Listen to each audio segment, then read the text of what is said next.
Justin Greenway.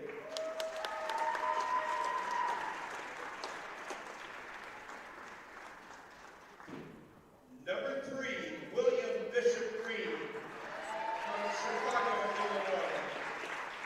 BG is supported by his mother, Rochelle, stepfather, Gentry, father, Marcus, and stepmother, Ramika.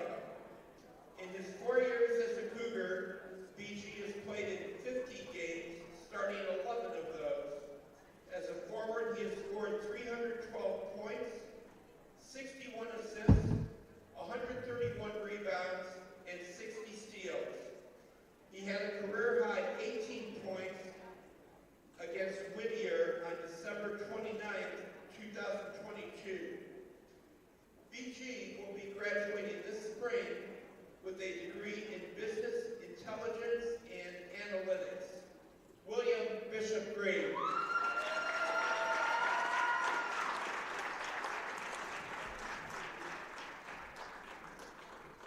Number 10, Brent Hatton from Albany, Illinois.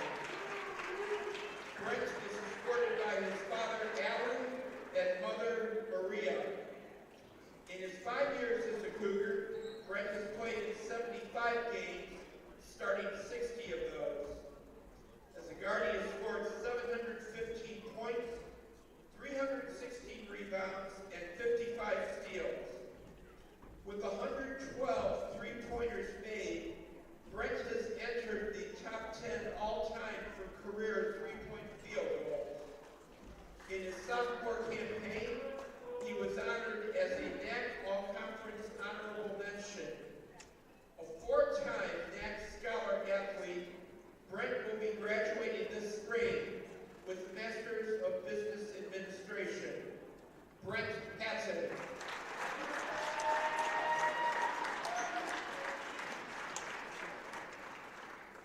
Number 12, Jordan Matthews from Chicago, Illinois. Jordan is escorted by his mother, Nicole, and grandmother, Linda. In his 4 years as a Cougar, Jordan has played in 72 games, starting 71 of those. As a guard, he has scored 1,135 points, averaging 15.8 per game. Along with this, he has 146 threes, 157 free throws, 299 rebounds, 192 assists, and 143 steals. He passed the momentous 1,000 career point earlier this season against MSOE. Jordan has become top 10 all-time in points, scoring average, field goals, and assists. He has crossed into the Cougar record book as top 5 all-time in three-pointers and steals. Jordan has collected many accolades, including 2-time NAC All-Conference First Team, 2-time NAC Player of the Week, D3Hoops.com Team of the Week, and D3Hoops.com All-Region Third Team. Jordan will be graduating this spring with a degree in psychology. Jordan Matthews.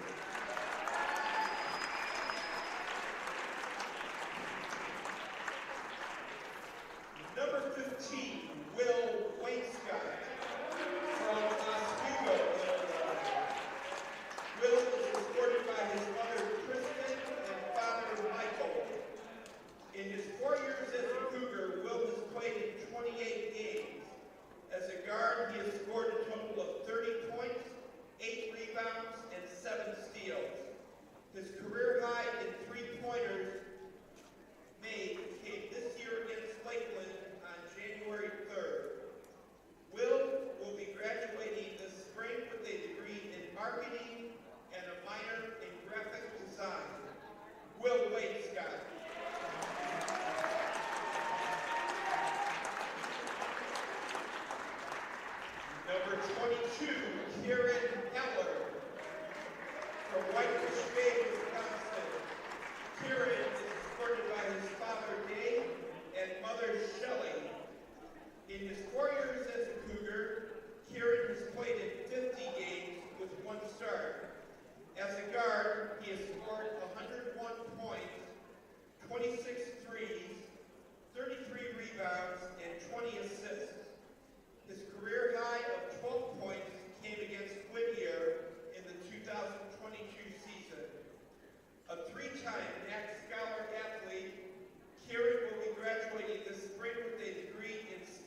record book top 10 in three-pointers. He snagged a career-high 26 points against Marion in the 2022 season. Emmanuel will be graduating this spring with a degree in marketing. Emmanuel Wilson.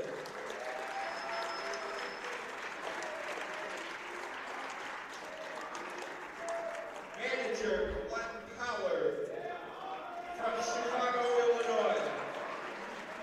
Glenn is escorted by assistant coach Justin Butter. He has been student manager at CUC for the past 3 seasons. Prior to his time at CUC, Glenn also helped out at the University of Illinois in Chicago with their men's basketball team. Glenn will be graduating this spring with a degree in graphic design.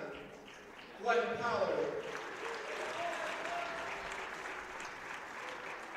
Ladies and gentlemen, can we get one big round of applause for the 2024 Cougar men's basketball seniors? Thank you for all your contributions to the program, and we wish you God's richest blessings in your future endeavors.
We're here inside Geisman Gymnasium as we get set for Senior Day for your Concordia University Chicago men's basketball team as they are playing host to the Raiders of the Milwaukee School of Engineering.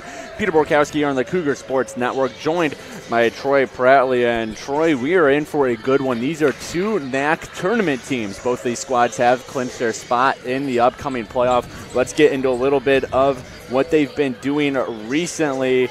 Let us start with the Cougars of Concordia coming off a 91-83 win at Dominican on Wednesday. Jordan Matthews, the star of that game, 24 points. Jacob Collicott added 18 and 12 rebounds for the double-double. And Justin Greenlee with a 21-point night. And, I mean, Troy, you are an athlete here at CUC, too. I know the football team doesn't play Dominican, but I don't think it can be understated just how big any win over Dominican is, especially one for the Cougars that put them in the NAC tournament.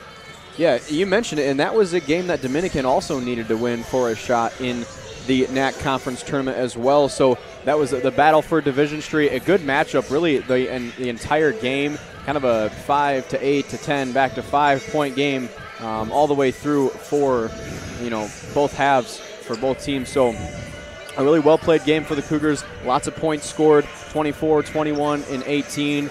Matthews, Collicott, and Greenlee. So Cougars aren't shy of points. They come into this game first in the NAC Conference in points per game with 82.4. But you know what?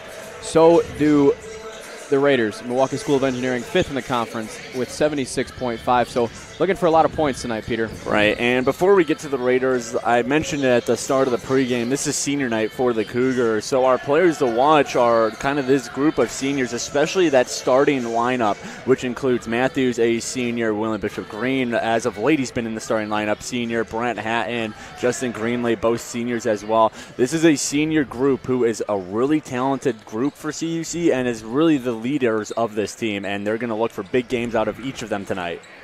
Yeah, you mentioned it. You got 4 starters and then the 6th man, Emmanuel Wilson, the first guy off the bench for the Cougars. And you listen to all the accolades as they were getting announced here this evening. It's top 10 in this and top 10 in that and top 5 in this and all-time leader in this. And it's unbelievable what this group has been able to accomplish over the last 4, 5, and 6 years. So the Cougars are going to need them to be hot tonight in order to come away with this victory against 2 very evenly matched teams here tonight.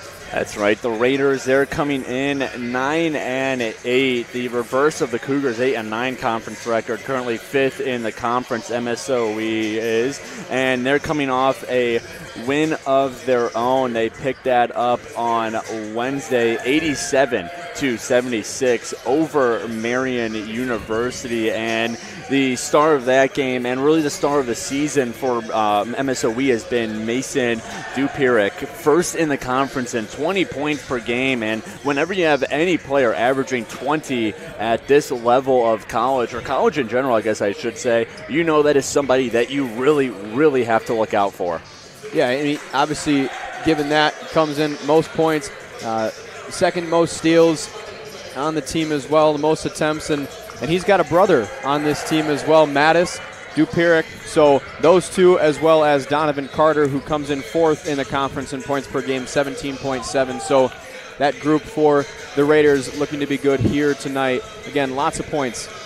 Well, CUC, they're trying to avenge a loss to the Raiders earlier in the season, an 86-75 win for MSOE at MSOE. That was back on the 10th of January, so very recent loss for the Cougars. That is the game where Jordan Matthews broke the 1,000-point career mark. So, Troy, about 30 seconds, so we have to send it down for a starting lineup. Let's get your quick point. What do the Cougars need to do to win today and hopefully end the regular season on a high note, get some momentum going into NAC tournament time? Well, I think the name of the game here tonight for me is the 3-point ball. MSOE comes in shooting 38% from deep. The Cougars 34% from deep. So, as I mentioned already, both teams like to shoot the ball a ton. They like to score a ton, and they're both really successful at it. So it's going to be the battle of the 3-point ball tonight.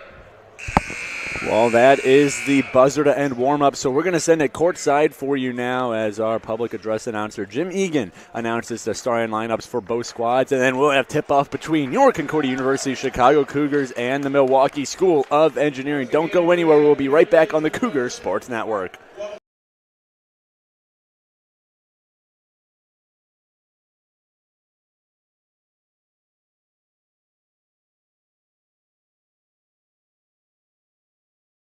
Hello, I'm Dr. Russell Dawn, President of Concordia University Chicago. Thank you for tuning in to today's Cougar Athletics broadcast. We take great pride in the strength of both our athletic and academic programs, which are rooted in our steadfast commitment to Jesus Christ. Dedicated to the liberal arts as a foundation of a high-quality college degree, we believe education should form individuals for service to their neighbors. This makes Concordia Chicago an exciting and fulfilling place to study, work, learn, and grow. Learn more today by visiting cuchicago.edu. Thank you, and go Cougars!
Starting lineups have been read. Let's run it through one more time for everybody watching at home. First, for the Raiders, of the Milwaukee School of Engineering.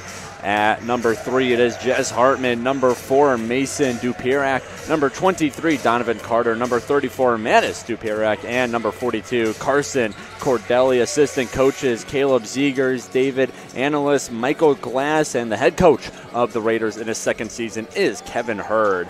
And now for your Concordia University Chicago Cougars, it is number 1, Justin Greenlee. Number 3, William Bishop Green. Number 10, Brett Hatton. Number 12, Jordan Matthews. And rounding out the starting 5 is number 14, Jacob Collicott. Assistant coaches for the Cougars, Justin Bodorf, Mark Condotti, Jimmy Fields, and the head coach of the Cougars in his first regular season is Coach Rashawn Searles. Teams get set for the opening tip. It'll be Jacob Collicott for the Cougars going up against the 6'5 sophomore Carson Cordelli. Cougars going right to left on your screen. Raiders left to right as we are up and underway here in Geisman. Now tip-off won by the Cougars as they will start the first drive of the game. Justin Greenlee, a handoff to Jordan Matthews. And here's Jacob Collicott now. The junior hands it to Brent Hatton. Hatton now. Hand off to Matthews. Matthews pulls up for a 3. Drains it. Jordan Matthews getting his senior day off right. Oh, it's the opening 3, and the Cougars up 3-0 early. And this is a game that means a ton for both of these teams. We already mentioned it. Both have already qualified for the NAC tournament, but the seeding has not yet been decided. We know who the top 4 seeds are, but we do not know where 5, 6, 7, and 8 will go. This game will help determine that, Peter. Well, on the other end of the court, the Raiders, they hit a 3, so we're all tied up. But, those lower seeds, even though no one will be getting home court advantage, you are looking to avoid that top 2 squad of St. Norbert College as well as Wisconsin Lutheran College, both of whom have just been powerhouses in the NAC. You figure out the seeding right, you're going to be able to avoid those 2, at least in the first round, as a turnaround shot blocked by Jacob Collicott. No soup for you, says number 14 in white. The Cougars head the other way. Collicott's a player that is just a really fun guy to watch play the sport of basketball. He's a great rebounder, he's a great shot blocker, and he's a good scorer in his own right. And he does all this, Troy, at just 6'3", which is, obviously tall to a normal person, but to a lot of these basketball players, 6'3" is a little undersized, and yet he's the Cougars' leading rebounder. Just speaks volumes of his overall athleticism and work ethic. Yeah, you mentioned it. It really is. He's an explosive player. Bounce pass goes out of bounds. Last touch by MSOE. As number 34, Mattis Dupirak was trying to find a cutter down below the rim. Cougars able to get a possession out of it. Justin Greenlee brings it up. Greenlee to Jordan Matthews, Jacob Collicott. Here's Brent Hatton out to Jordan Matthews. Matthews trying to use a screen. William Bishop Green thought about a three, instead pulls it back out. Gets rid of it. Justin Greenlee now. Cougars less than 10 to go on the shot clock. Justin Greenlee swings it to nobody. Jordan Matthews wasn't looking around. And going right to the rim and getting the basket to go is Donovan Carter. We mentioned it, fourth leading scorer in the conference this year, as Brett Hatton almost stolen. Ball still loose, and it is eventually picked up by the Raiders. Mattis Dupirak. Pretty good start for the Raiders defensively outside of that first possession, and hit from three by Jordan Matthews. Carter, he finds Dupirak. He takes a three. No good. Rebound is corralled by William Bishop Green as Jordan Matthews brings it up. Matthews finds Bishop Green, who leaves it to the Cougars floor general in Justin Greenlee, one of the conference leaders in total assists, assist to turnover. Can do a little bit of it all, as he's also been great at scoring this season. As Jordan Matthews, 5 seconds to go on the shot clock. Step back three for Matthews, no good. Missed the rim, and the Raiders bring it up with Mason Dupirak. And now here's Donovan Carter, a hard drive. It goes nowhere, as Greenlee has to pull it all the way back out. Cougars set up at the top of the key as they're now in the corner with Matthews. Matthews all the way over to Greenlee, who puts some men in motion. Greenlee pulls up from three. Justin Greenlee in and out. William Bishop Green with the board. Back out to Greenlee. Over to Brent Hatton. He'll try his look at a three. He'll hit a three. Brent Hatton, another Cougar senior, to hit a three tonight, as they're up 6-5 off of 2 3 balls from Hatton and Matthews.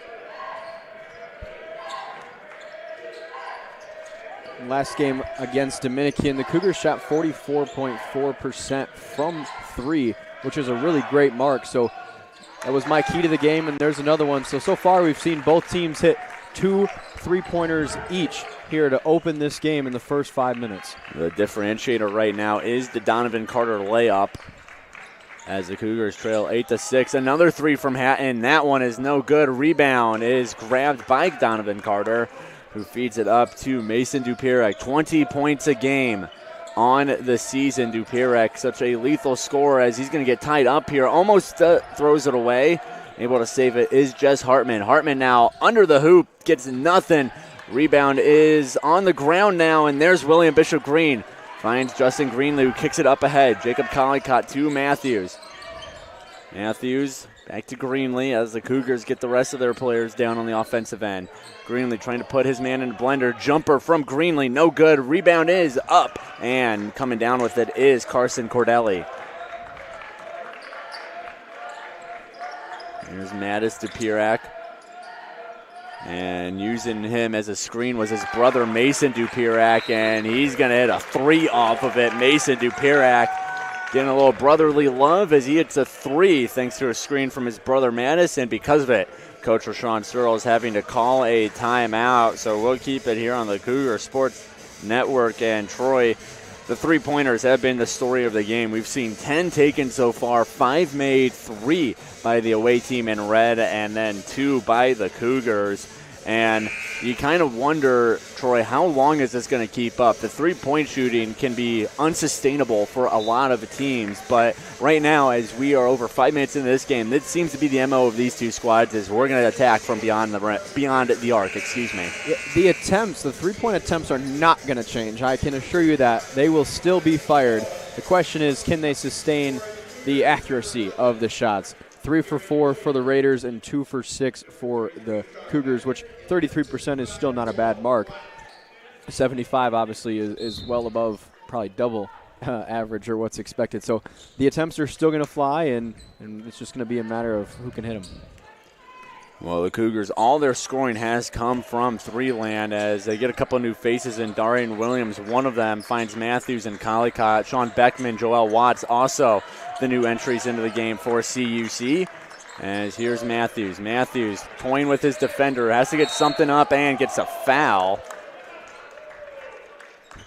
Catching a little bit too much of Matthews was Donovan Carter.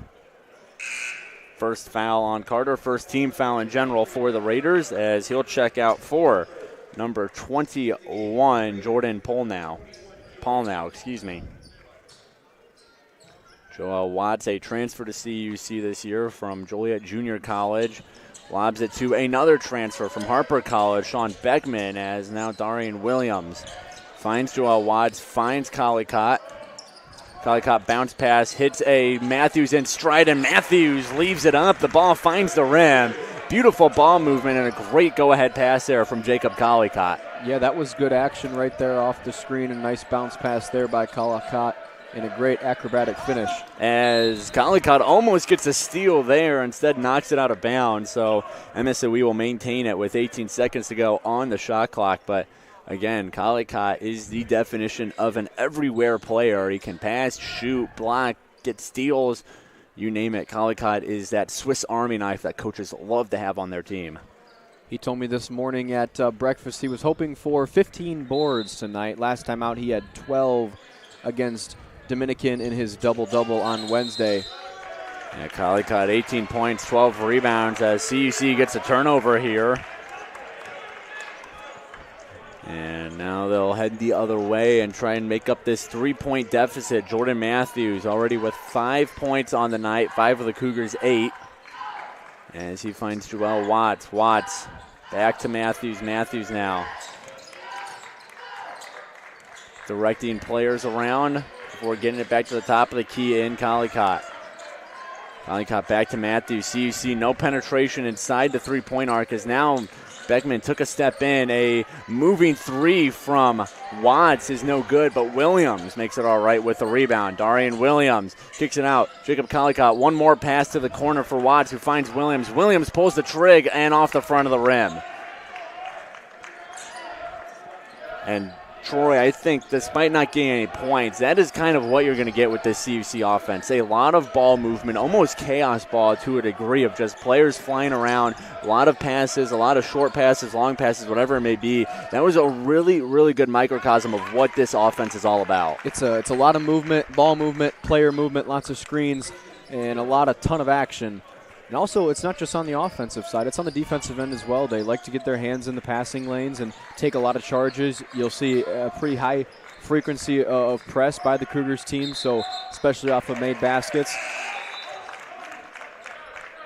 Meanwhile, on the other end, Collicott gets called for a travel, but this is a CUC team who really has to rely on their athleticism. Not a ton of tall height on this roster as a whole.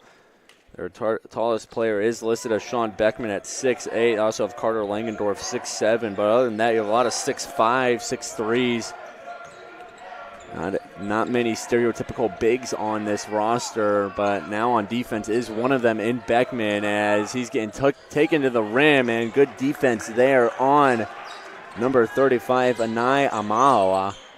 As Matthews finds Beckman under the rim. Beckman off the glass. The bank is open for business, and CUC back within one possession, 13-10. Good feed from Carter on the offensive end as Joel Watts now tagged with the foul. Watts, a very handsy player, likes to get a lot of steals. Top 10 in the conference in steals per game, as he has been for most of the season.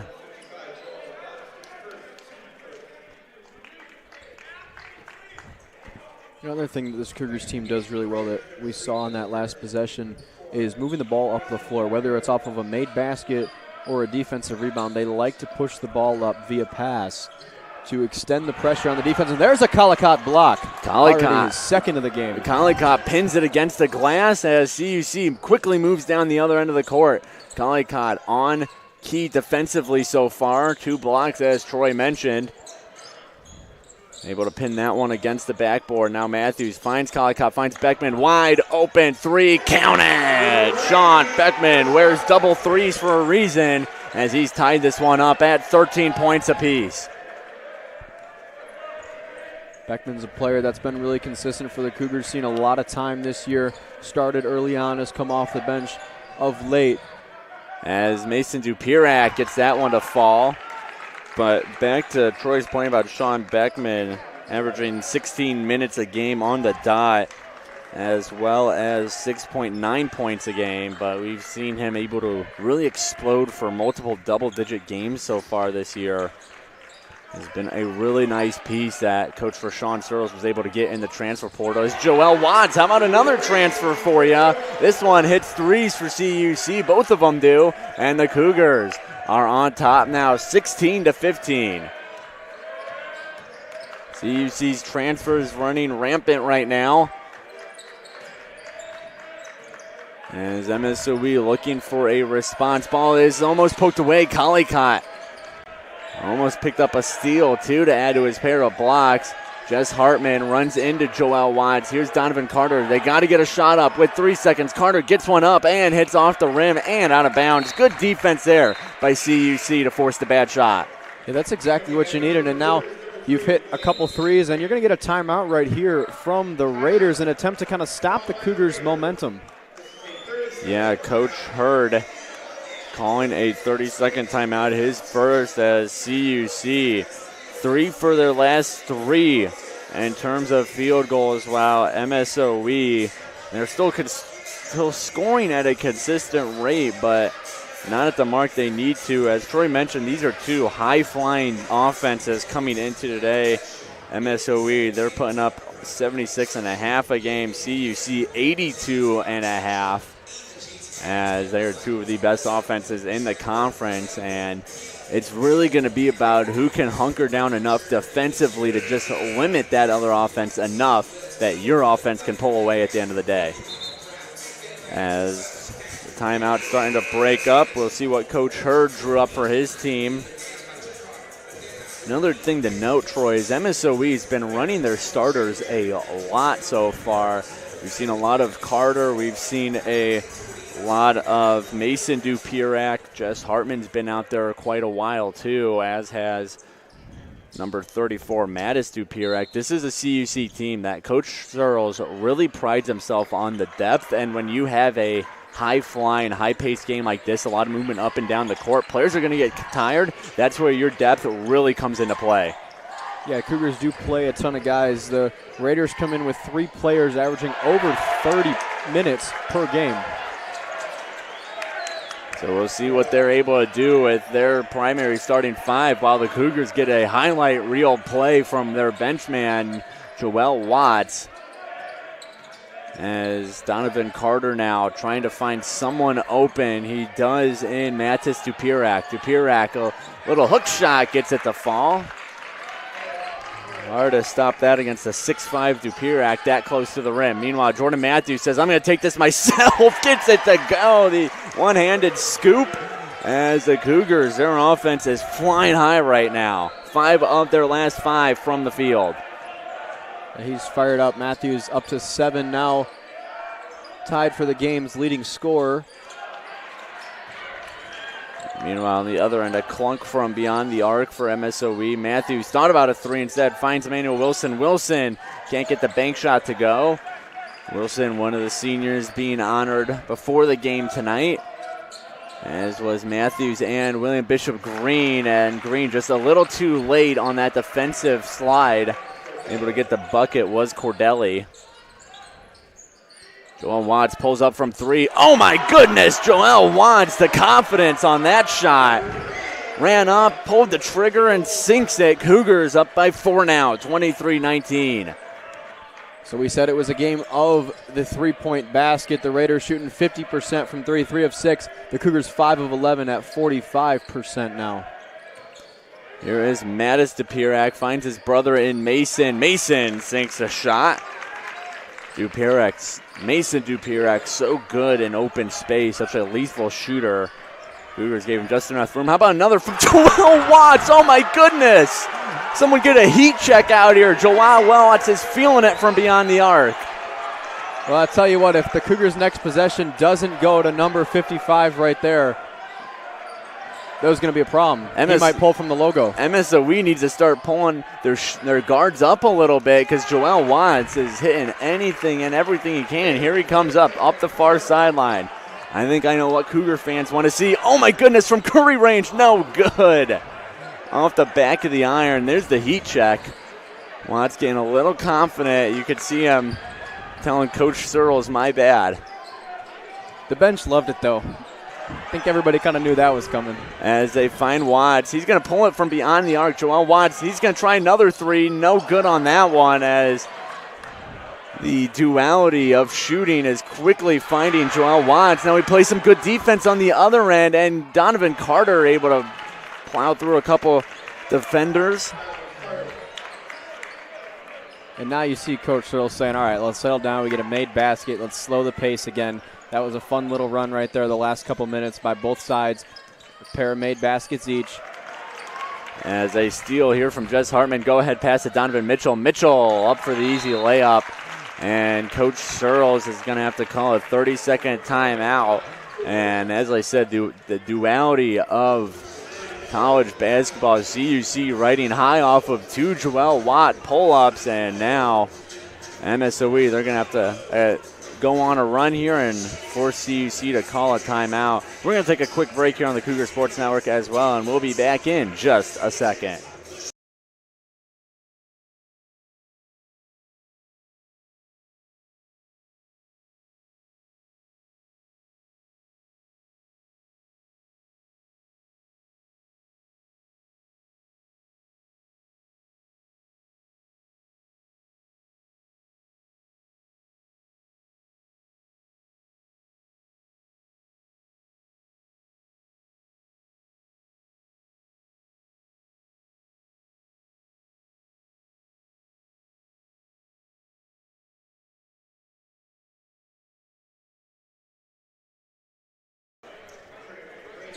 Out of the 30-second timeout, Cougars find themselves in a 2-point hole after a 7-0 run by MSOE in the last minute and 6 seconds. Troy, I imagine a lot of that timeout was Coach Searles just telling his team, hey, let's calm it down. The Joel Watt 3 frenzy was fun, but let's get back to our game now, as the Cougars handle it on the other end. Emmanuel Wilson, he'll try a 3 from the top of the key off the front of the rim, and now kind of continuing off that point, Troy, we saw how much this 3 was helping the Cougars at the beginning. Now it's really hurting them because they're just not hitting those 3s. Yeah, they're one of their last 6 from deep. Meanwhile, the Raiders are 5 of their last 6 from the field, so that's really what's allowed. Oh, and there's another turnover, and that's been the 5th of the game for the Cougars, so a little bit of a problem here to start this first half. 5 turnovers now. See, usually a clean team, or at least a team who does not lose the turnover battle often like they are right now. 5 turnovers to MSOE's 3.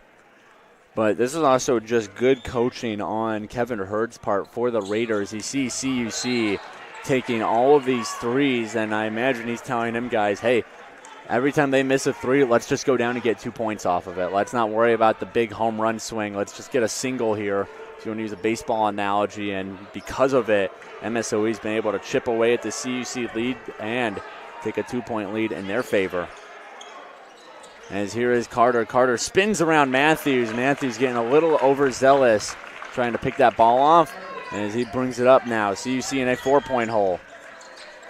Matthews, Williams thought about a 3, instead puts the ball on the ground as CUC moves it to the other side. Collicott to Hatton.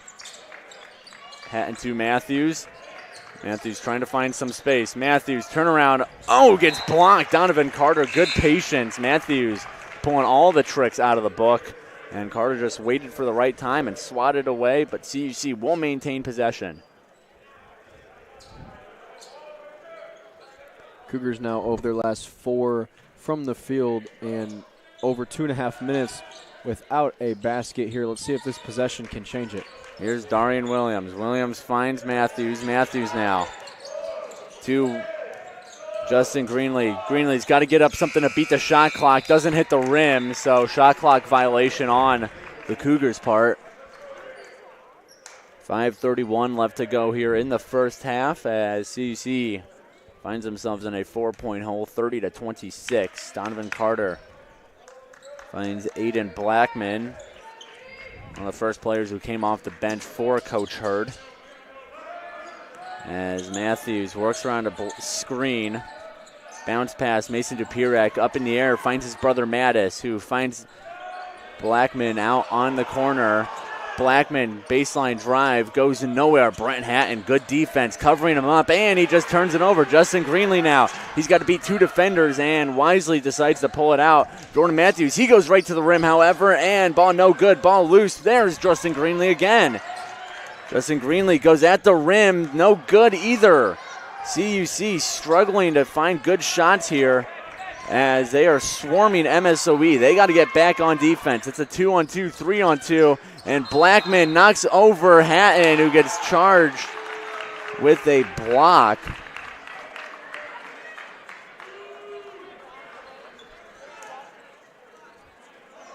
So the basket from Blackman is good, as he will have a chance for an and-one opportunity. Hatton trying his luck, stands his ground, but the referee saw him moving a little bit or something enough to call it a block.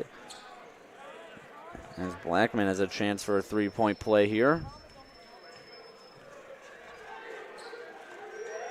Blackman's shot is up and good. Three-point play for Aiden Blackman, the sophomore, on this MSOE squad.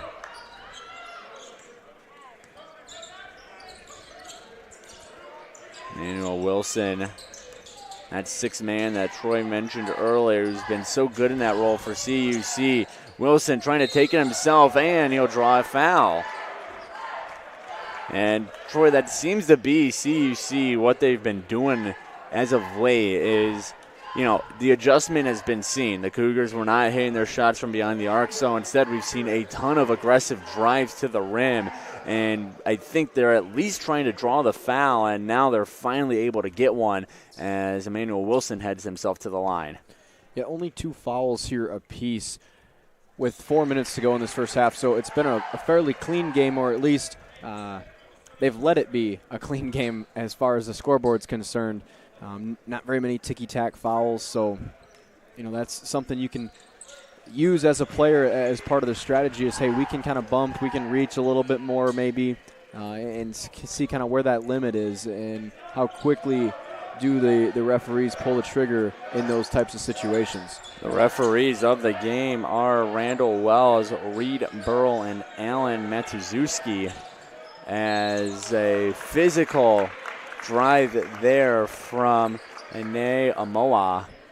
And he'll get 2 points. So, of course, as we're talking about it now, the fouls start to kind of add on. But this has been a somewhat physical game between these two teams, as they know what's at stake in terms of the standings. That lower half of the bracket, that 18 bracket, is really, really jumbled. Everybody just a couple wins within each other. So these last games in the regular season do mean a lot in terms of who will match up with who come tournament time. So just to recap for the fans at home, the top 4 seeds are Wisconsin Lutheran College, St. Norbert, Rockford, and Benedictine. So those are the 4 teams that will host in Milwaukee, De Pere, Rockford, and Lisle, respectively. It's just a matter of the next 4 spots. And those spots will be filled by Milwaukee School of Engineering, CU Dub, and CUC in Aurora. So the 8 teams are selected. It's just a matter of where they fall. Right, and you look, MSOE 5, they have 9 wins. Concordia, Wisconsin, they have 9 wins. CUC at 7, they have 8 wins. And then Aurora at 8, they have 8 wins. So all those teams, a lot of room for movement still on the last day of the regular season, as an offensive foul is called. So CUC can head the other way now, as my math is right, Aurora and CU Dub's seasons are over Aurora finishes 8-10 in the 8th seed, and Concordia, Wisconsin at 9-9. So CUC, the lowest they will fall is their current spot at 7. And I'm not sure about all the tie-breaking procedures, but they can tie Concordia, Wisconsin and MSOE and wins with a win today. And then that'll leave it up to the multitude of tiebreakers to figure out who's going to go where in the 5, 6, and 7 seeds.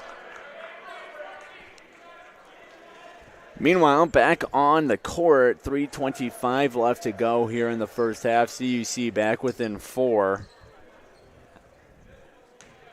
as they are still struggling to shoot from the field goal line. As Collicott picks up a loose ball and finishes it at the rim, and CUC back within 1 possession. And this is the full court pressure I liked from the Cougars and called for earlier. And it's a man-to-man. They're not trapping, but what it does is it makes the Raiders have to be careful. Oh, my goodness! Jacob Collicott almost gets another one. Sorry to cut you off, Troy. That was an insane first block and almost followed it up with another one. As now he's under the basket. Oh, the reverse off the glass. Jacob Collicott. It's not senior day for him, but he's putting a show on. As the junior is dragging the Cougars back within this game, and now they're going to get over and back called. And there's this pressure you want, Troy. CUC, one of the best teams in the conference when it comes to pressuring teams and just causing them to turn the ball over. We're seeing that right now. Yeah, the Cougars come into this game second in the conference in turnover margin, 4.17, and they have multiple players in the top 10 and top 15 in steals, Collicott and Greenlee. We heard earlier Jordan Matthews top 10 in CUC history in steals, so this is a team that likes to pressure the ball. They like to get their hands in passing lanes. They're going to press. That was a scary collision there. Williams kind of got undercut there as he went in for the layup, the pass from Collicott, and he will shoot 2 free throws here for the Cougars. He's holding his left elbow, not his shooting arm. So the foul will go on Hartman, who, as Troy said, kind of came underneath Williams when he was going to the rim. Luckily, both players are up on their feet. Williams at the free throw line. His first shot is good, so they'll have a chance to tie it now. We'll see if the Cougars' pressure continues here off of, I would assume off of the made basket it will, off of a miss it won't. And they do get the make, so we are knotted up here at 36 points each. 2:21 to go here in an exciting first half. Ball poked away out of bounds. MSOE will maintain possession, but with 2 seconds off the clock, they really get nowhere as they will have to inbound again from the end line. Again, you get 10 seconds to get it over half. MSOE, they have 8 seconds right now as CUC is basically face guarding everybody as Mason Dupirak struggling to dribble it up. It gets poked away, and there's Sean Beckman. Picks it up. CUC, another turnover cause. Justin Greenlee now. Greenlee dribbling through the defense. Lets one fly. It's good. Justin Greenlee. You can feel the intensity in Geisman Memorial Gymnasium kind of rise here over these last couple minutes. The Cougars get a couple steals, a couple baskets. There's another one, and it's Collicott. Here comes Collicott. Collicott goes to the rim. Collicott walking on air, floats by Mason Dupirak, and he's right back on his feet trying to get a steal. That is how tenacious this CUC Cougars team is. The Raiders need desperately a basket to calm this momentum for the Cougars. Carter, he gets the pop-up from Collicott, but cannot make the shot. As here comes Collicott, finds Emmanuel Wilson. Wilson from 3, counted! Emmanuel Wilson puts up, count 'em, 3 fingers, and CUC. They are riding high right now, an 8-0 run, an 11-0 run over the last minute 20, and that is going to cause a full timeout from Coach Kevin Hurd. So while the Cougars and the Raiders talk it up, we are going to have a special report from our third reporter, our sideline reporter, Jonathan Shear. So we're going to send it now down to Jonathan. Jonathan, Let's see what you have.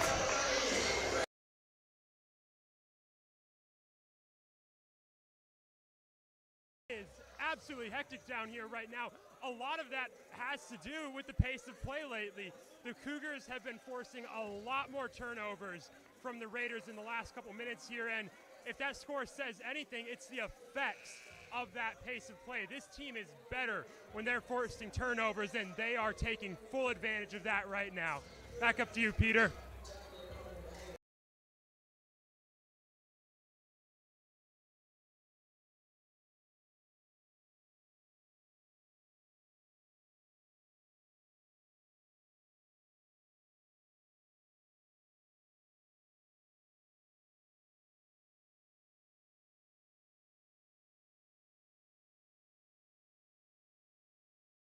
Like you said, you called for it, and CUC answered. 4 turnovers in the last 2 minutes and 42 seconds caused by the Cougars.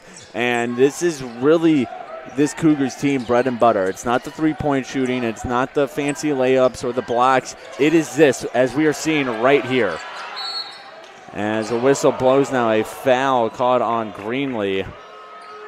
But still true, even when it doesn't work out like we see that right there, the foul on Greenlee, this is when this is going well for CUC, you know that is when they're having a good game. Yeah, they've now forced 8 Raiders turnovers, and that's a high mark for just a first half, on pace for 16. A little bit more than that, I suppose, because there's a minute left in this first half. Here is Mason Dupirak. Dupirak blocked by Collicott. He's throwing a block party. Everybody on the curb is invited over as Collicott gets another one and another block at the other end. Everybody swatting the balls like flies, and now a travel caught on Beckman as he was falling on the ground when he had the ball. Fans not happy with that call. But either way, with 51 seconds, MSOE will get at least one more possession here. 21-second difference between the shot clock and the game clock. Yeah, Beckman thought he got rid of that ball before he hit and slid across the ground, and so does the rest of Geisman, and so does the CUC bench, but the referee disagrees. The people that it matters for disagree, and meanwhile on the other end of the court, Mattis Dupirak hits a much-needed 3. That'll end an 11-0 scoring run for the Cougars as they can hold the ball here till about 9 seconds left in the game. That is the separation between the shot clock and the game clock. Here's Justin Greenlee. Greenlee to Darian Williams. Williams over Beckman. 3-ball. Count it! He's got 2 threes on his back. He's got 2 in the game as well. Sean Beckman lighting it up from beyond the arc as the ball's loose. The Cougars, can they get one more out of it? Greenlee, hard drive. Greenlee off the bank. CUC piling on the points now as putting up a heave as Mattis Dupirak. It almost goes. But meanwhile, CUC, a 16-2 run in the last 2 minutes and 40 seconds of the game. What a stretch for CUC, as we are going to have a halftime report from Jonathan as he looks like he has grabbed Justin Greenlee. So CUC, they're up by 10, 48-38. As we get the go-ahead sign from Jonathan. So we're going to send it down courtside. Jonathan interviewing Justin Greenlee. Jonathan, what do you have for us? I'm Jonathan Shear, down on the side player Justin Greenlee, and Justin, real strong end of the half there for you guys, and you guys really seem to lock in offensively at the end of the half there. How's the feel with the team right now? It feels good. You know, we really pride ourselves on just bringing energy and bringing pressure on defense, and that's what's translating to great offense. We're getting a lot of points at the rim and transition points, and that's what we're best at, so that's how we were able to get this lead out of the half. Well, you haven't just been scoring well up at the rim either. From 3, you guys have been on point today, shooting from perimeter and in high volume as well. Was that the game plan headed into today, and are we going to expect to see more of that in the second half? Yeah, we kind of knew that we're going under screens, and originally we wanted to get to the lane, but if those threes off the screens are open, we're going to take them. We trust our guys. We put in a lot of work, and they're knocking them down right now. Absolutely will. Thank you, Justin. Good luck out there for the second half. Back up to you, Peter.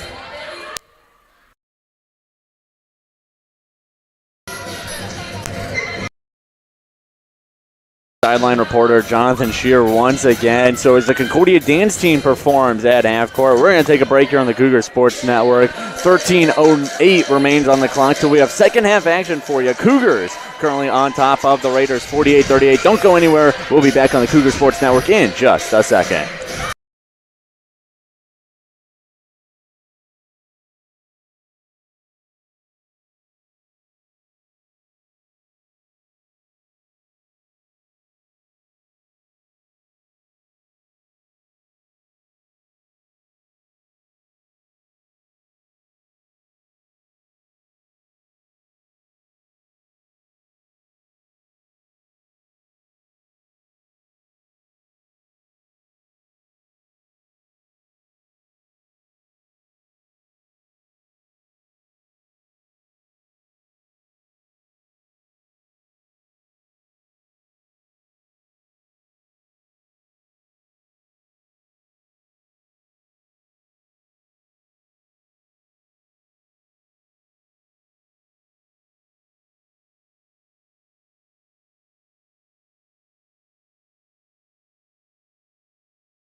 Hi, I'm Monica here at Concordia University Chicago, and we're here outside of Concordia Hall. Concordia Hall is the university's newest residence hall, right on the edge of campus, perfect for students who want to explore the nearby downtown of Oak Park and River Forest. The flexible suite-style living in fully furnished bedrooms lets students choose what works best for them. Every floor is complete with a community lounge and full common kitchen, with a kitchenette, microwave, sink, and refrigerator. The first floor offers the Victory Lounge, connecting to 2 additional residence halls, with no shortage of ways to relax. You're also right next to an open, outdoor plaza, better known as Victory Lane. So now we're here in Concordia Hall's suite-style dorm room, and this is a really nice place to just hang out and chill. And since it's so big, there's plenty of room to spread out and do your homework and just relax. So now making our way into one of the bedrooms, there's plenty of space in this room for you and your roommate. A lot of times students will move the desks so that they've got their separate study space, but my roommate and I, we get along really well, so we can just work together here in the same space. Sometimes I like doing art as well, as you can see by the painting here. It's a 16 by 10 feet space, and most rooms on campus are 10 by 12 feet. So it's really nice to have a little extra space to work with here in Concordia Hall. So this hall is super close to the chapel and the Kennedy Community Center, which has the new Crossroads Dining Hall. So the location is super convenient. And I really love the city scene too. The location here is the closest on campus to the Oak Park River Forest downtown area, which has a ton of great stores and restaurants. Speaking of the city scene, I adore the view from this lounge because you can see the Chicago skyline right there. Concordia Hall at Concordia University Chicago.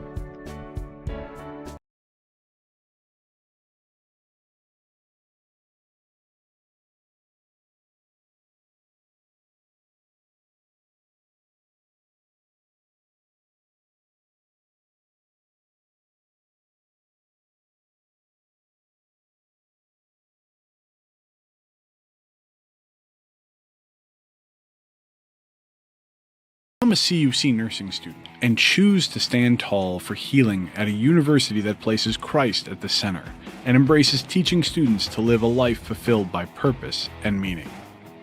Concordia University Chicago's new Bachelor of Science in Nursing degree is an innovative and rigorous 4-year program that will prepare you to rise to the daily challenges of a rewarding nursing career and serve a greater cause.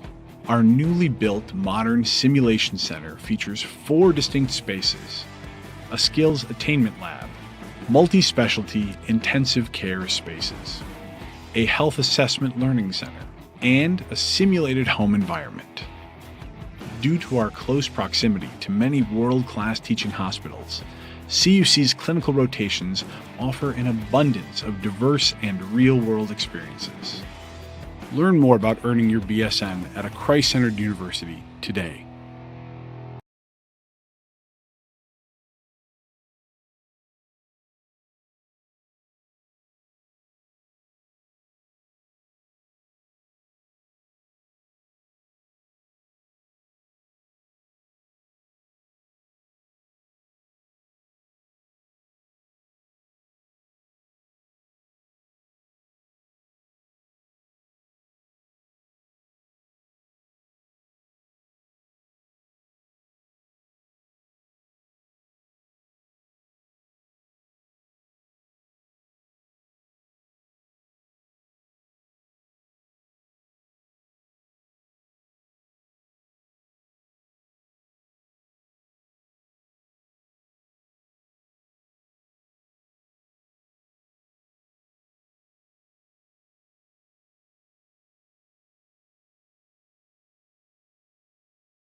Welcome back to the Cougar Sports Network. We're here in Geisman Gymnasium as we get set for second half action between your Concordia University Chicago Cougars and the visiting Raiders of MSOE. Troy, it was a thrilling first half for both teams. Cougars able to come out of it with a 48-38 lead, and it was really the end of the half that Cougars started pulling away. You called it. You said you wanted to see a press from CUC. They started pressing hard. They got a ton of turnovers at the end of the half. They turned them into points. They're winning the points off of turnovers battle 10-8. And that was the CUC team I think we were expecting to see, and that was the one we got at the end of the half. And it really turned the game around for the Cougars. Yeah, it felt like kind of a tale of two parts of the half, right? So the first half you saw a lot of volume, three-point shots, shooting pretty well, still shooting 47 from deep. But the second half, specifically the last 5 minutes, you saw the turned-up pressure, a ton of steals, and a ton of easy layups towards the end of the half. And the other thing that's really stood out about this game is the bench. I mean, we said it earlier. MSOE does not use a ton of bench points. They are still in the single digits in terms of bench point. They don't use a ton of bench players. They're still in single digits in terms of bench point. Cougars, they're at 26, and a big reason for that is Joel Watts. He came out just firing threes. He's 3 for 6 right now, and it is players like that who are really an advantage to this Cougars team, and it shows that when MSOE stars are starting to get tired a little bit because they played a lot of basketball as they have all season, Cougars are okay because they can bring in guys like Joel Watts, like Sean Beckman, who are going to come in, hit threes, and keep that point total going up for CUC. Yeah, and something we talked about, right? The Raiders come into this game with 3 players played over 30 minutes. The Cougars don't have that. Right. They have a couple, but they've got this wide array of guys that have played quality minutes for them. So they're not afraid to go to the 8th, the 9th, the 10th, the 11th guy on the bench because they know that the production's not going to fall off. And that's exactly what we've seen so far with guys like Sean Beckman. You saw a couple big threes, and he's got 8 points tonight as well. Good defense. That's what we've seen. Right. And the last thing I want to touch up on here is the three-point shooting as a whole. There have been 25 total threes taken, 12 makes so far. But I think both teams are starting to lean away from them. They came out firing, and as that half went on, they slowly started to go away a little. And now it seems to be just more about getting good shots, getting transition points. And it seems to be working for the Cougars because they really cooled off in terms of the three-point shooting. Yeah, they did, but that's the strategy of the game, right? You're kind of reading and taking what the defense gives you, and so you saw Milwaukee School of Engineering, hey, we got to get out on that three-point ball now because they're hot, right? And so now we'll see if they can make an adjustment off of the Cougars' press defense, and maybe that was something they weren't prepared for, or so the halftime adjustment, from Coach, that's what we're going to look for. Is they adjusted on the three-point basket. Can they adjust on the press and climb their way back into this game? Right. All right. Well, we got less than 80 seconds to go here before the second half. Troy, really quick, let's get your key to the second half for CUC. What do they need to do? What do they need to keep doing, if that's really the question to ask, in order to secure this win against MSOE and hopefully climb a spot or two in the NAC tournament standings? I think it's organized chaos. I think that's what they have to create offensively and defensively. Not playing out of their shoes, not playing wild, just organized chaos. And that's their style of basketball. And if they do that cleanly, they're going to come away with a victory, Peter. Definitely. Well, we have under 45 seconds before the second half tips off. Cougars, they're currently on top of the Raiders, 48-38. It's senior day here in Geisman, so Coach Searles and his outstanding group of seniors hoping to pull out one more win in the regular season before they get ready for NAC tournament play. Troy and I will be on the Cougar Sports Network for you, so don't go anywhere. Second half coming up shortly.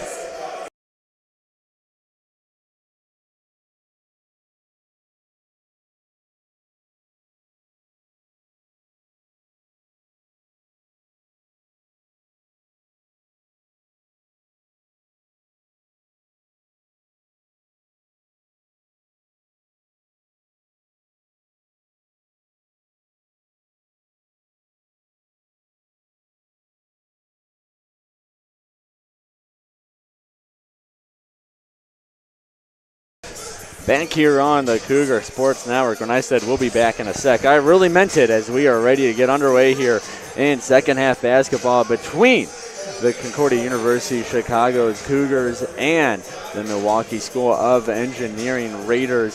Before we get going, let's look over some of the point and other stat ties from today's game in terms of points. Joel Watts, Donovan Carter on both sides of the court each have 11 points. Rebounding-wise, it is Mattis Tupirak with his 4, and assist-wise, it's Jess Hartman with 4 as well. Those are your stat leaders as MSOE starts the second half on the attack.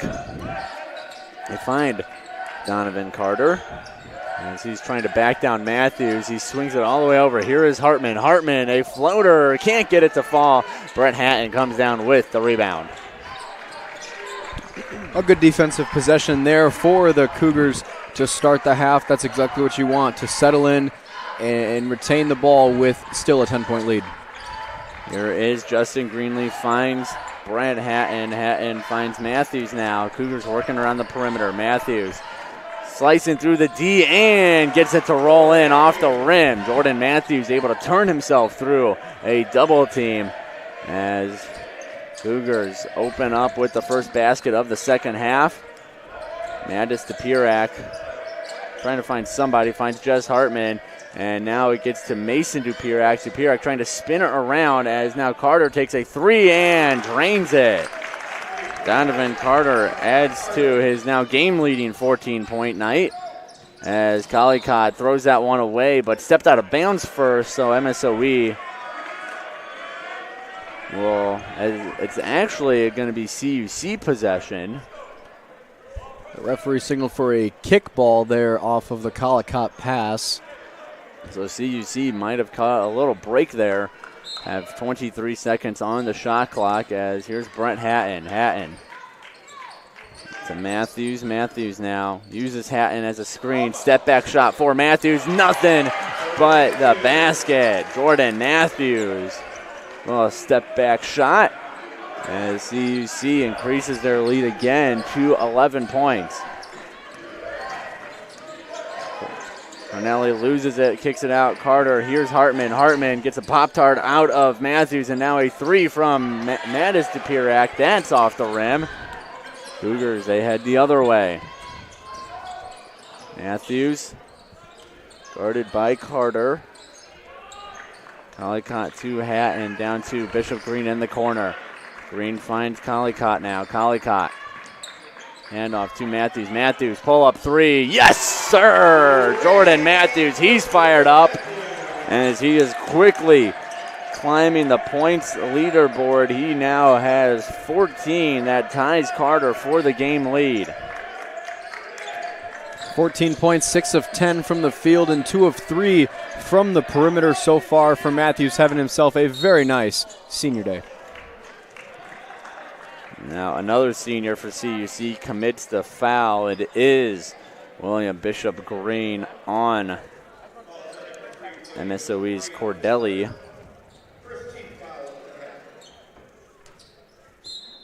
The first team foul for either squad this half as here's Mason Dupirak. He tries to feed his brother Mattis. Mattis couldn't hold on to it. Now here comes Matthews, guarded by Hartman.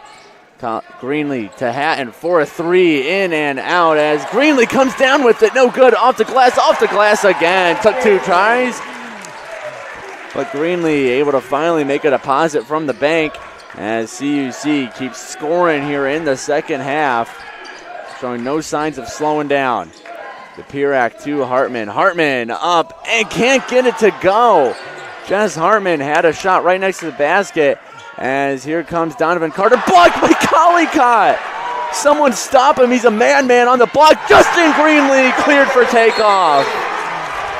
You want highlights on senior day. How about a block on one end and a slam on the other? CUC, they will not be denied one final victory in the regular season as Coach Hurd of the Raiders takes a 30-second timeout. CUC a 9-0 scoring run over the last minute 47. And Troy, if you're Coach Searles, this is exactly what you want to see. You mentioned it at half about the halftime adjustments of MSOE. And if you flash back to the last time the Cougars were at home, the Rockford game, it was really second half adjustments from Rockford that lost CUC that game. So for Coach Searles and his squad to come out here in the back half and not skip a beat, that is a great sign for CUC. Yeah, it's a 9-0 scoring run over the last 2:04 here. And for MSOE, they've gone without a point in the last 2 minutes and 22 seconds. So these last 2 minutes, very crucial. As we saw the last 4 minutes of the first half be very crucial. So this kind of middle portion of the game has really been the deciding factor so far and what's given the Cougars an 18-point victory. And you know what, Peter, I just wanted to say something real quick. You mentioned that the Cougars will not be denied of the end of season, regular season victory. You know what else they don't want? They don't want drops of Jupiter, Peter. That is right. The Cougar fan base fears that CUC lost song, Drops of Jupiter, as Bishop Green almost got an alley-oop. But it is a good motivator when you play the same song after every single loss, and you don't want to hear it. Unfortunately, we've already heard it twice today on the campus of Concordia University of Chicago. Men's lacrosse lost their season opener 9-3 to Earlham College earlier today, and then the women's basketball team, they lost their senior day 62-55, probably just a little over an hour 30 ago. Men's volleyball and both track and field squads were in action. We'll have updates for those scores for you in a little bit. As meanwhile, we get a foul on the left side of the court. Justin Greenlee tagged with it.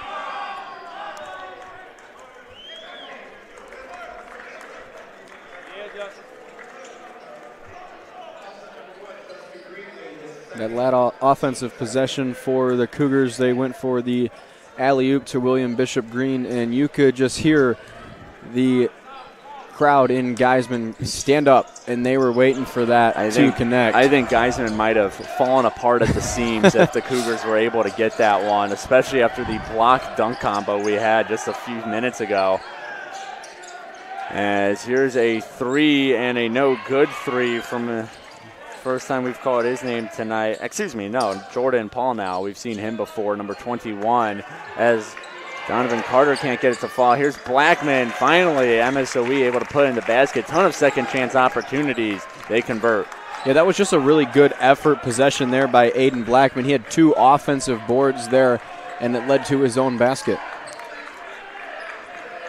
Coach Hurd trying to just get his team to settle down. Like we said, Geisman was absolutely shaking for a little bit after the CUC run. As here's Matthews, that shot in and out. Took a bad spin as Mason Dupirak, he gets double teamed. They are able to move it. Here's Blackman, he'll pull up from beyond the arc and no good. Rebound is pulled down and knocked out. Last touch by MSOE. But that's another point, is that Mason Dupirak, he's got 9 points on the game, which is not a bad total to have. 14 and a half to go here in regulation, but this is a guy who's scoring 20 points a game. So even if you're able to keep him to, 9 or maybe eventually 15, whatever it may be, that's a job well done by CUC's offense to slow down number 4 in red, the conference's leading scorer this year. Yeah, they've done a really nice job, and Donovan Carter was a guy who came in 17.7, 4th in the NAC conference in points per game, and he's got 14, so he's pretty close to his average there. And what a pass by Collicott there, finding Sean Beckman freshly off the bench. Jacob Collicott tiptoeing the baseline, able to swing the rock around a defender, and Sean Beckman finishes the little shot put right in front of the basket. As here is Paul now. Paul now instead puts it on the ground. Paul now puts it up, no good. Collicott not credited for a block, but that was just good defense right there, as Darian Williams lost the pass, so he has to pull it out. Beckman loses his defender. Sean Beckman to the glass. An acrobatic finish, too, as he was starting to lose his balance. As Blackman now guarded closely by Joel Watts. Joel Watts sliding in, pokes it away. Everybody's sliding everywhere. CUC baseball and softball haven't started their season yet. Everybody's slipping and sliding here in Geisman. As now we get a foul. This one called on the Cougars. As that probably is the one as it goes to Collicott. So Mason Dupirak for a couple of shots. That probably is the one blemish on the Cougars' resume in the second half so far, Troy, is the fouls are a little more common. They did a good job. I mean, I don't think anyone was in the bonus in that first half. CUC now at 3 fouls with 13-13 to go in regulation. So if there's one spot that you think Coach Searles is going to tune up a little bit, it might be, hey, let's calm down a little bit with the physicality. Let's avoid putting MSOE in that bonus. Yeah, and sometimes that happens just with the style of play that the Cougars are playing with here. In they're pressing, they're playing quickly, they're moving the ball a lot, and that's just kind of who they are. So, to a certain extent, you're right. And the other half of that, the flip side is, that's who we are. You dance with who you brought, and sometimes those fouls are going to happen, but it is what it is. Well, they do have a now 21-point lead to show for it, so I don't think they're too upset with it. As on the other end, Matthews able to finish a layup. Blackman now guarded by Collicott. Blackman airballs it. Airmail special as getting the rebound and getting fouled now was number 35, and it's a MOA. You can see right there Jordan Matthews talking to Sean Beckman. He said, hey, just be smart. Don't leave your feet on the shot fake attempt. Beckman says, yep, I know it. My bad. Both those guys played a lot of ball. And on top of that, I mean, Amoa, 6'1", Sean Beckman, 6'8". So that is a height difference that kind of calls for physical play and maybe possible fouls from the taller player in Beckman. As Amoa, he can't hit his first free throw as he gets set for a second. Coming into today, Amoa, who's averaging just over 11.5 minutes a game. He's shooting the free throws at a 59% clip this season. Well, some struggles from the charity stripe for number 35, who's there right now. Next shot is up, and that one is good. So MSOE cuts it down to a 20-point lead, 12.5 to go in regulation. Despite the free throws, the Raiders are now approaching 3 minutes of play without a field goal. The Cougars have made their last 3 field goal attempts. Ball poked away and batted out by Matthews. Just could not get it back under his control. Matthews with 16 points, Donovan Carter with 14, both of them putting on shows for their squads. Meanwhile, Mason Dupirak, relatively quiet compared to his usual point total, but he gets the assist on that one to Jordan Paul now. So Watts leaves it for Matthews. He finds Collicott. Collicott trying to spin and dance around Amoa. Gets nothing, and Amoa talking to him right now. See what Collicott does about it, and he passes off. Sean Beckman a 3. No good off the back of the iron. Coming the other way, here is Mason accidentally. And now we will get a timeout. So Coach Searle is wanting to get his team under control. It is another 30-second timeout. But we're going to take a quick break here on the Cougar Sports Network, and when we come back, 11:35 left to go here in regulation. Cougars on top of the Raiders, 65-49.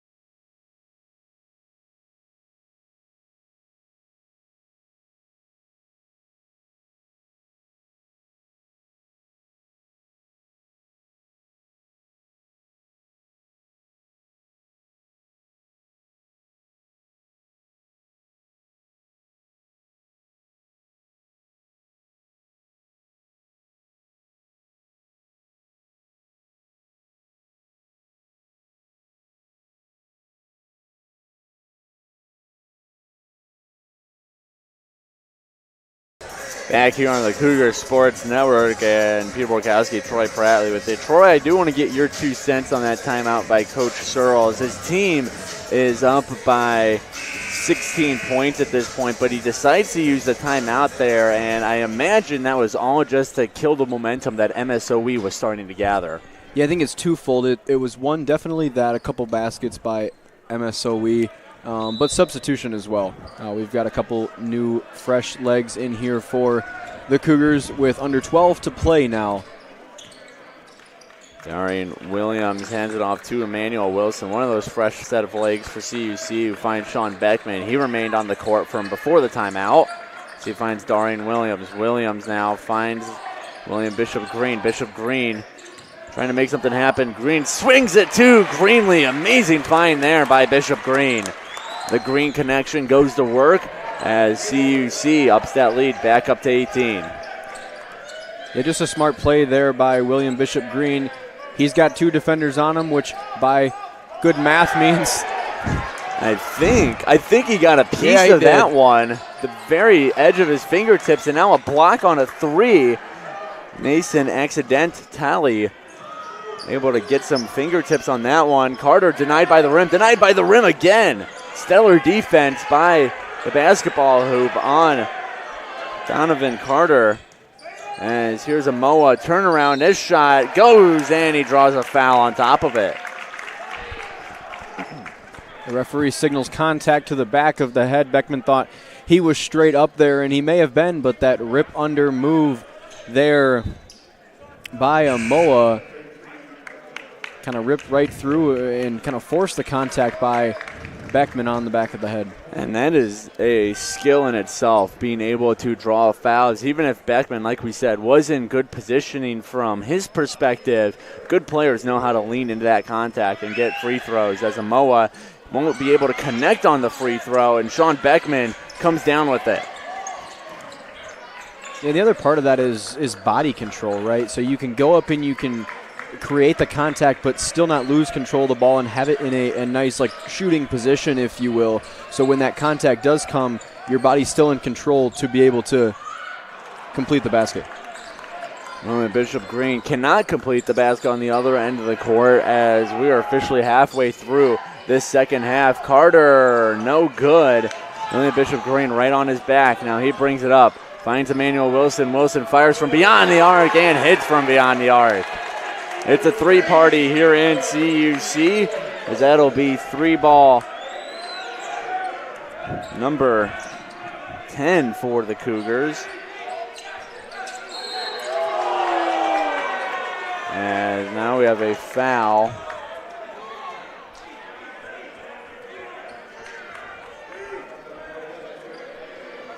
Darian Williams tagged with it. And now the Cougars, with 9:36 left to go in regulation, one foul away from putting MSOE in the single bonus. Meanwhile, the Raiders, no team fouls as of yet. Here's a new face to the game, Ethan Johnson, number 50. The 6'8 freshman out of Watertown, Wisconsin, getting some time. Meanwhile, Moa hits a big shot. Cuts it back down to a 16-point lead. So Coach Hurd inserts some height into his lineup with Johnson, who's down low, matched up on Beckman. Both listed at 6'8". Here they are, top of the arc.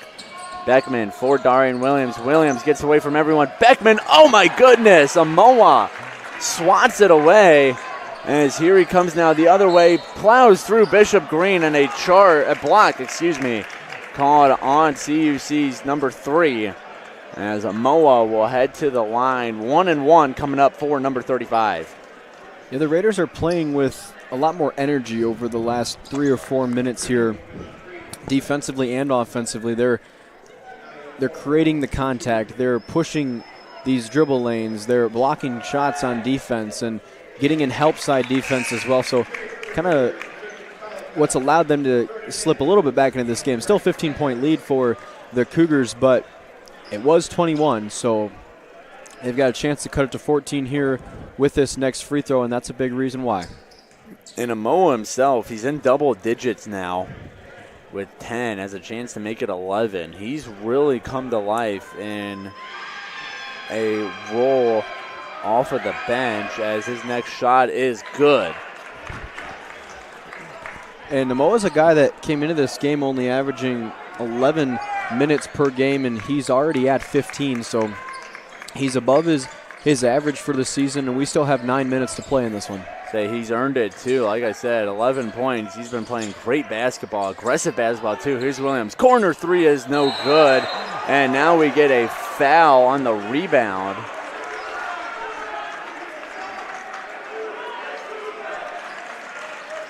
Donovan Carter.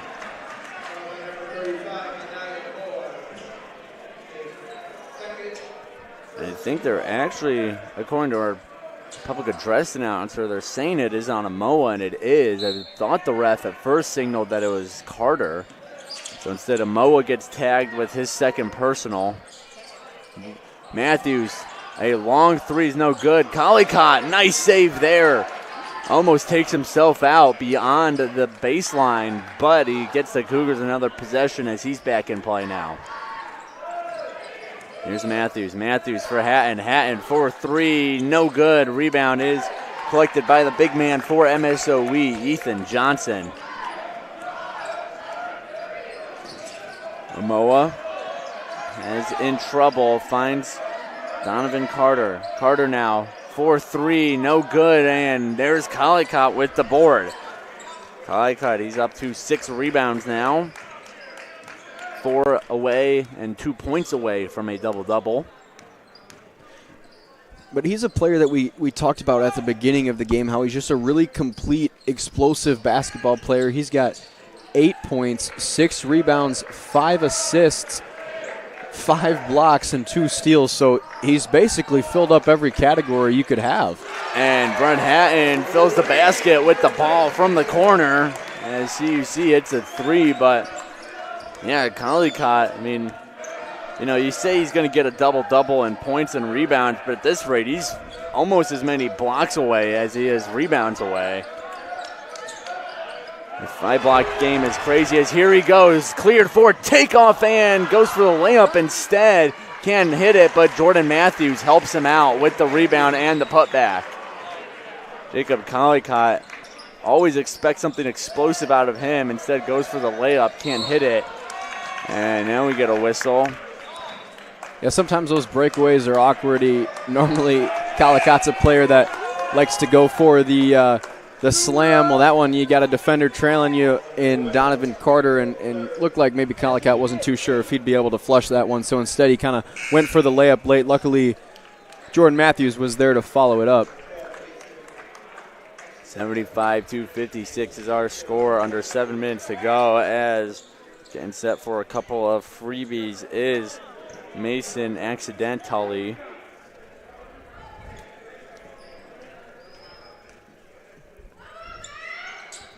And he hits his first one, so he'll get a second one coming up thanks to the 1-and-1.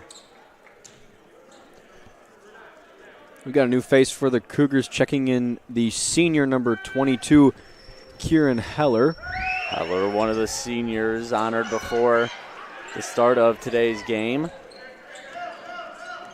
As we are starting to get to the stage of the game where Coach Charles might be comfortable inserting some new faces. Obviously, you never want to overlook an opponent, but as the clock continues to climb down, this is still a roughly 20-point lead, give or take a couple of points, as Matthews, he draws a foul.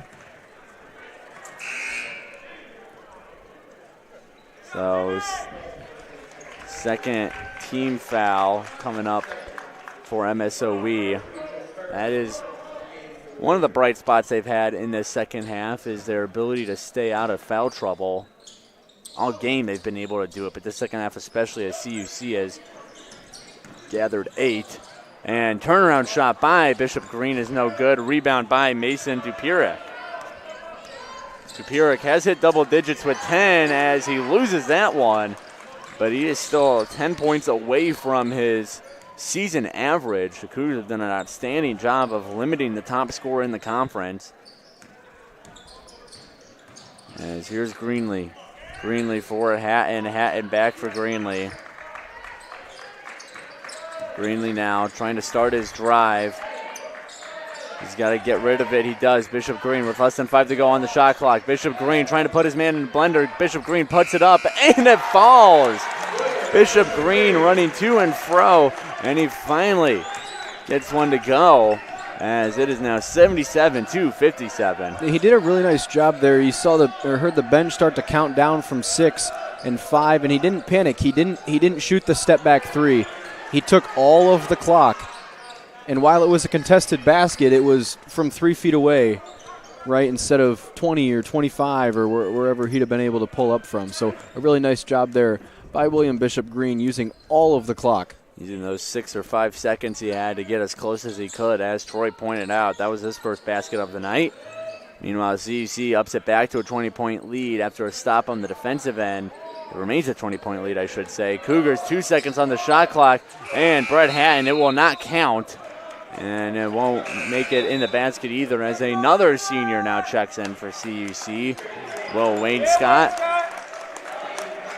in for Jordan Matthews. So a full senior lineup for CUC right now, with Kieran Heller, Justin Greenlee, Brent Hatton, William Bishop Green, and Wayne Scott. As Greenlee was on defense, now it's Hatton on Mattis Dupirek. Dupirek going, that is swatted by Hatton. Believe he got a hand on it, as CUC continues to play lockdown defense against one of the best offenses in the conference in MSOE, who boasts some of the best scorers in the conference too. And that was something we talked about pregame, that both of these teams top 5 in the conference in points per game. Concordia Chicago 82.4, which they're on pace to hit here tonight, but MSOE 76.5, which if the score continues the way it is they're not going to hit that 76 mark here tonight. So the Cougars have done a really nice job defensively, holding the Raiders far below their season average. Cordelli couldn't get a shot to fall, and now a foul will occur. Another really good effort play there by Aiden Blackman. We saw it earlier in this game, a couple offensive rebounds and in fast, quick play. And he'll be rewarded with a pair of free throws here.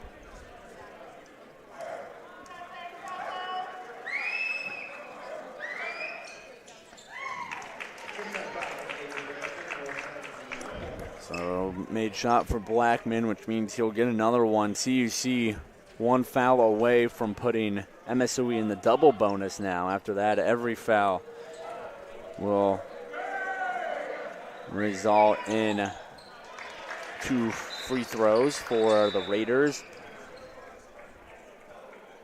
The lead currently sitting at 18. Bishop Green finds Greenlee.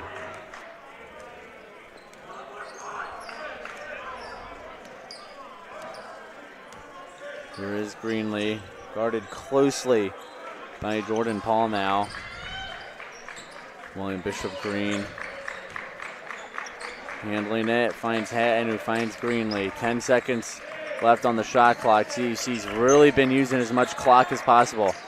Here's Greenlee. Greenlee has to put something up, and it's blocked right back into his face, and the 3 from Heller won't go. Good defense there by number 21, Paul now.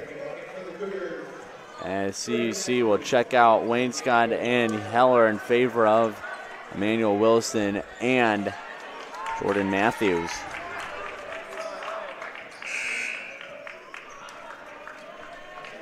It's possible in a situation like this that Coach Rashawn Searles will elect to call a timeout at some point to give his seniors a proper curtain call. You see 5 of them out here on the court right now, and 4 starters. The other starter is a junior in Collicott, and Emmanuel Wilson is in for Collicott here. There we go. And now a mass line change seemingly coming up for CUC. 4 new faces take a seat in the substitution staging area as Matthews can't hit a 3. It's like a pair of seniors and a junior and a freshman for CUC, so we'll have those numbers for you in a second. As here is Will Bratz. First time we've called his name tonight. A jumper hits nothing but net on the outside of the net. As Bishop Green brings it up now. CUC, really a game of just time management, as CUC is going to start holding here with a near 20-point lead. They feel very comfortable. And those last couple shot clock violations, it's strategy, right? Those weren't things that were occurring earlier in the game. They're trying to take every second of the shot clock. As now we get the mass substitution. It'll be a 5-man out, 5-man in for Cougars hockey style. As Will Wayne Scott, Kieran Heller check back in, and then for the first time tonight, it'll be Liam Cameron, Ian Ravagni, and Eli White. So 2 seniors in Wayne Scott and Heller, and then a freshman in Ravagni, a junior in Liam Cameron, and then a sophomore in Eli White. Here is Ravagni. The shot was not off before the buzzer hit, so doesn't count for the buzzer or the make either, as 2:09 left to go here in regulation.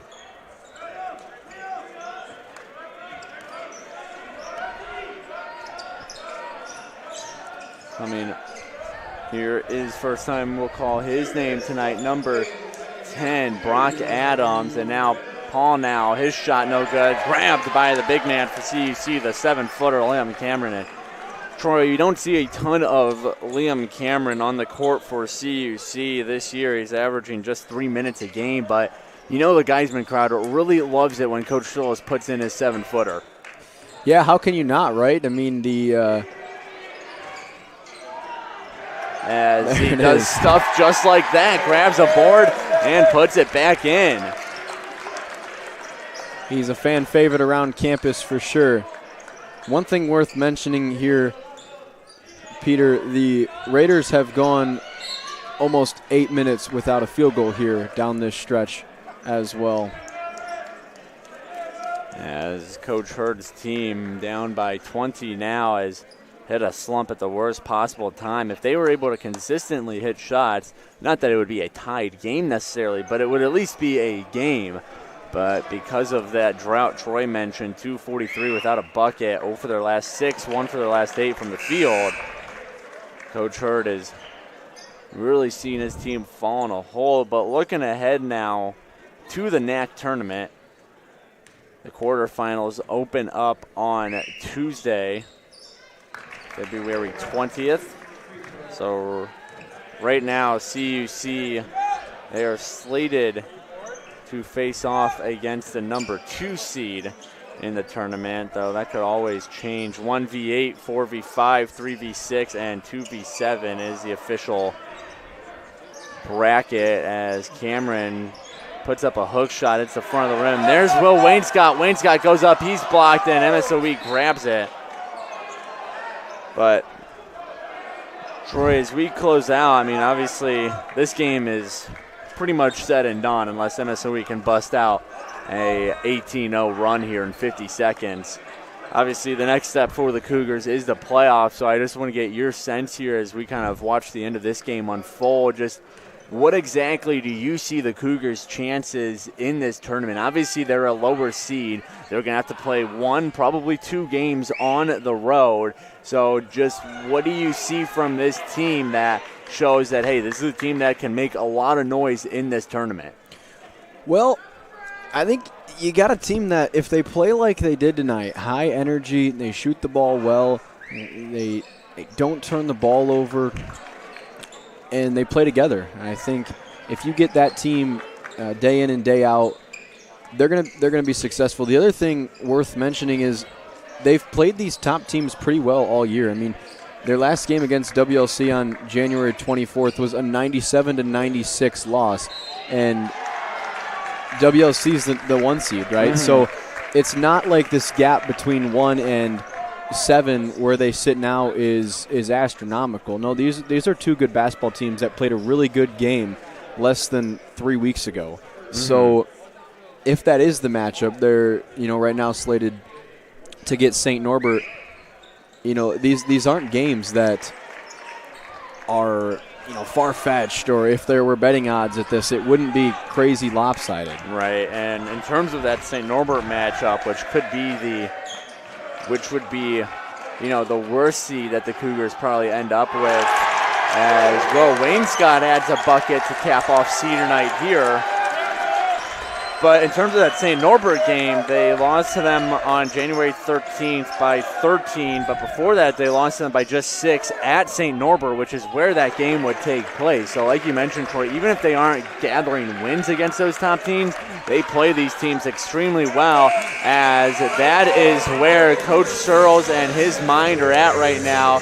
The final buzzer rings here in Geisman. Cougars secure an 81-68 win over the Milwaukee School of Engineering on Senior Day. CUC seniors going out with a bang, going out with the regular season with a bang, I should say, as they have some extra basketball coming up in the postseason. We're going to have a post-game interview with Jonathan Shear and Coach Searles, or another member of the CUC coaching staff. But before then, let's look at some of the stat leaders from today's game. In terms of points, it was Jordan Matthews giving it his all on Senior Day. 18 points on the night for Jordan Matthews. Leads all players. Donovan Carter, he had 14 for MSOE. That was the high for that squad. In terms of rebounds, it was William Bishop Green.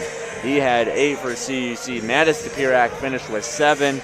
And assists, it was Jacob Collicott with his 5. Jess Hartman, he had 4. But Troy, I know you kind of said it going into the playoffs, but let's get your final thoughts on this final regular season game for the Cougars and what very well could be their final home game as well this season.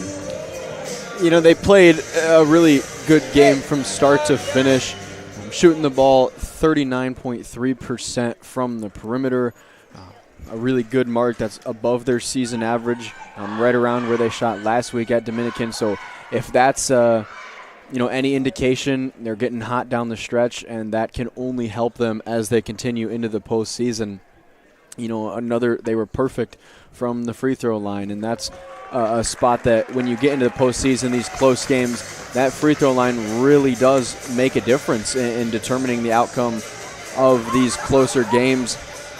So if they can continue to shoot the ball, well from the perimeter, well from the field, well from the free throw line, they turned the ball over 12 times tonight, which is higher than their season average. But again, that's pretty normal when the pace of play is the pace that they were playing with.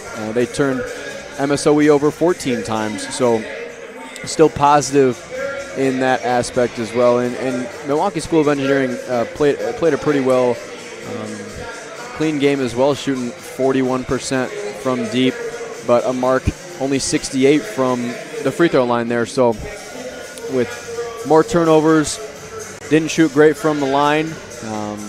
That's kind of how you get the result of a 13-point loss here tonight. So Emmanuel Wilson, Jordan Matthews, Justin Greenlee, Will Wainscott, Ben Gordos, Kieran Heller, and William Bishop Green and Brett Hatton go out with a bang on senior night. Glenn Pollard, the team manager, also honored on senior night for the Cougars as they come away with the 81-68 win over the Milwaukee School of Engineering Raiders.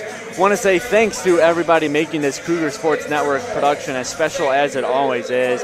On the scores table, we had Wyatt McLaughlin on the statting side, Dave Dimeling helping out for us. Our camera people for the afternoon were Emma Borelli and Tyler Dorsch.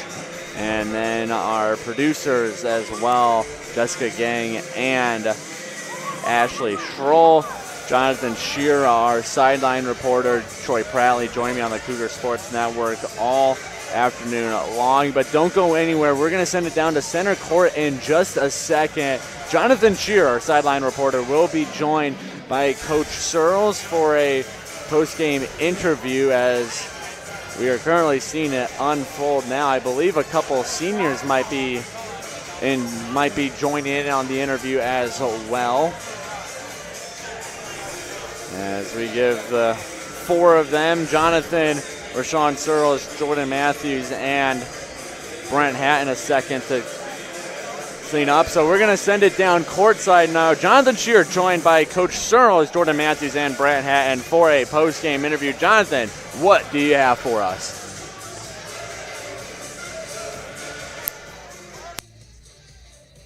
Thank you, Peter. I'm Jonathan Shearer down here on the court with head coach Rashawn Searles and Brent Hatton, Jordan Matthews. And guys, really big win today for you guys out there. And Coach Searles, just want to double back to halftime. You guys had the lead. You guys were hot, and you came out even hotter in the second half. What was the focus of that halftime conversation?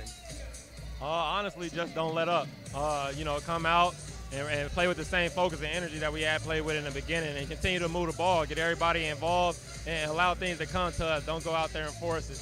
And they did just that. Absolutely. Energy was a big part of that win today.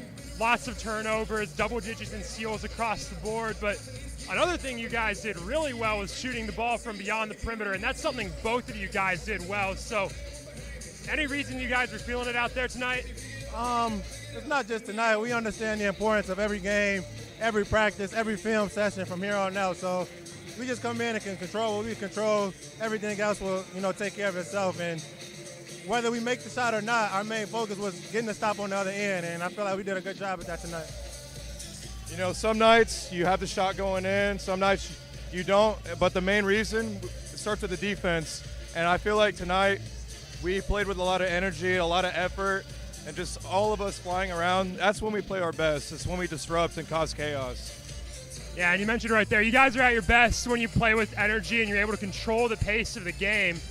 And you did that tonight and sort of forced MSOE onto their back foot. Was that kind of the goal headed into tonight's game?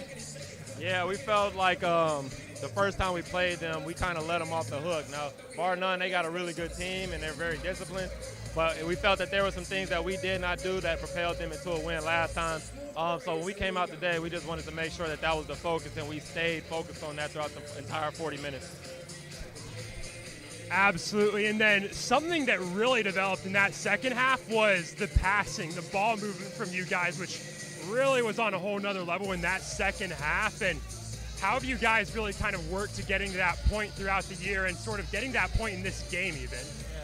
Well, we know we got a lot of individual dynamic scores, and when you're able to put all that together and share the ball, it's really hard to guard. So the whole message this season has been move the ball, let shots come to you, and have fun cheering your brother on. So that's pretty much been that. Yeah, on that point, like when we move the ball and create the defense to move, like it just creates easier gaps for like driving lanes and then open shots. I mean, we play a lot better when we move the ball around, and the game comes easier. The game comes to you. So. Absolutely. Now, looking ahead, you guys are headed on to the conference tournament this next week. Got back there after getting there this last year, and this is a great game to head there from. A complete performance from this team, and you guys did a lot of things well, but Coach Strohs, I just want to ask you, what would you say is the aspect of tonight's game that you're most excited about seeing bring into this tournament? Just the effort, the intensity, the rebounding. That's what we got to do, especially going into the playoffs.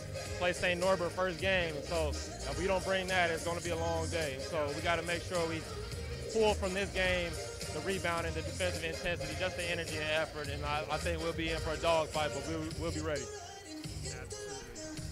Now, before we head out for the night, got one question for all three of you guys, which, as you guys head to face St. Norbert's this upcoming week, what is one goal for that game from each of you guys that you're looking to get done? You said one goal from each of the games? One goal for this upcoming game, yeah. We got to box out, and we got to finish over length, and we got to move the ball. If we play our game, we'll be okay. If we play our game, we'll be okay, and that's been the moral of every game we played this year. We come out, we play how we're supposed to play. We'll be in the game, and we'll be, down the stretch, we'll be up for a chance to win. Win. That's the only thing I got on my mind. I just win, nothing else. I just win the game. Whatever it takes. Yep. I mean, win, of course, but as a team, we just got to play with our hearts out, play with effort, play together, and just compete at a high level, harder than the other team. So that's what it takes. Absolutely. I'm going to close it out with you two, Brent and Jordan. You're seniors, and this is very likely your last game here in Geisman Gymnasium. So what does it mean to you guys to take a big win in such a fun fashion today? I'll let him go first.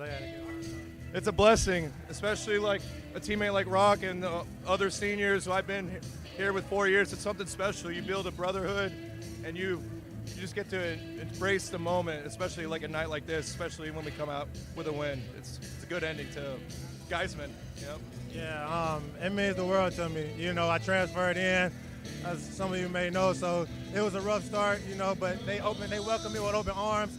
Brent was here before me, so just to be able to go out with them in this group of seniors, man, it means the world to me. I can't really be emotional right now because there's so much more to be done, but when I look back, man, I'm probably going to shed some tears at the end of this season. Absolutely. Well, thank you all three of you guys. Great win tonight, and good luck this week in the conference tournament.